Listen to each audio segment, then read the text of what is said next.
আচ্ছা কনসে আল্লাহ বড় না মানুষ বড়? ধরো গাদা, তুই কার হাতে কার জোড়া দেশ? কুড়ায় আল্লাহ আর কুড়ায় মানুষ। যেটা কবার কইছে ওইটা কন। আল্লাহ বড় না মানুষ বড়? আল্লাহ তো বড়। আল্লাহ বড়, তাহলে আল্লাহর কথা না হই না মানুষের কথা শুনেন কে? কি কইতাছস? কি আর আল্লাহর কথা মানে না মানুষের কথা মানে? হ্যাঁ, কি আর মানুষের কথা শুনেন তাই না? আমনে যে ওই দিনকে ডায়াবেটিসের রোগ নিয়ে যে হাসপাতালে গেলেন, ডাক্তার আপনারা কত কিছু খাবার না করলো, সব কিছু না খাই এখন চলতেছেন।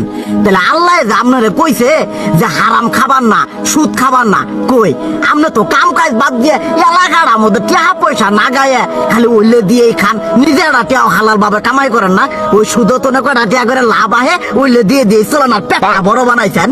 শুনেন একটা কথা কই, হারামের কোনোদিন আরাম নাই।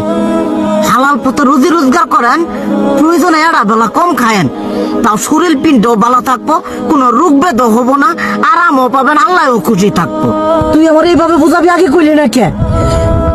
আসলে এই বিষয়টা তো আমি কখনো মাথায় এইভাবে নিইনি যে আমাদের কখনো ডাক্তার নিষেধ করলে ঠিকই আমরা নিষেধ মানি, কিন্তু উপর আল্লাহ যে কত কিছু নিষেধ করে দিয়ে সেটা মানি না।